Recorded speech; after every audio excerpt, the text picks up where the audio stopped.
دا خاوند راغی کینو وی تا خو به نبی علیه الصلاة والسلام ته د خپلې غریبۍ څه ویلي نه تا خو نبی علیه السلام ته د خپلې غریبۍ به څه نه ویلي خاوند یې په ژړا شو وی زه مجبوره شوم زما سره بله لار نه وه په ما ملګرو شکایت کړی و چې دې مانځله ناوخته راځي زما سره بله لار نه وه نو ما نبي علیه السلام ته خپل حالت بیان کړی دی چې دا خبره یې وکړې ښځې چغه کړه او د چغې سر راپرېوته بېهوشه شوه جومات له ډېر ټایم ورکوئ جومات له ډېر ټایم ورکوئ جومات نه په منډه مه وځئ یو صحابي و هغه راپاڅېدو څه کسان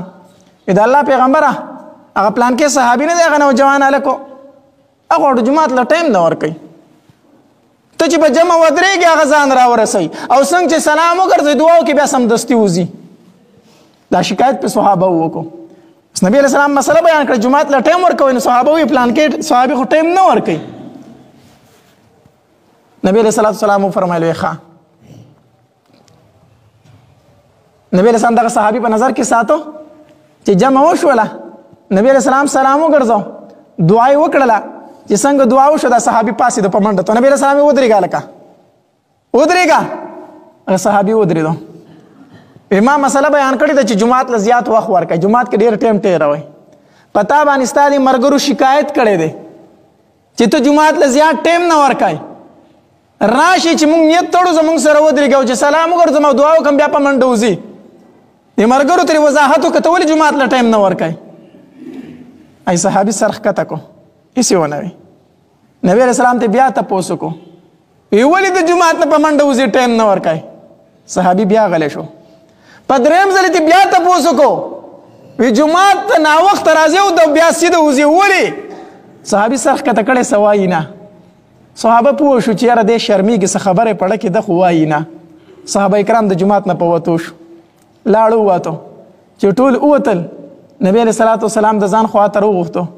وی ولې څه مسله ده ما نه درې پیرې تپوس وکړو تا ماله جواب رانه کو ولې د جومات نه په منډه وځي صحابي چې سر اوچت کو د سترګو نه یې اوښکې روانې شوې وی د الله پیغمبره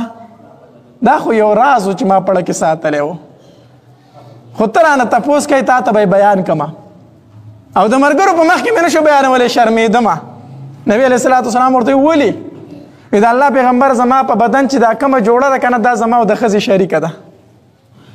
دا زما او د ښځې شریکه ده زمونږ کره بله کپړه نشته دی نو چې کله زه مانځله راځم زه یې واغوندمه او په کور کې مې یو ډوغل که نسته دی هغه ښځه مې هغې ته ورکوزه شي خپله پرده وکړي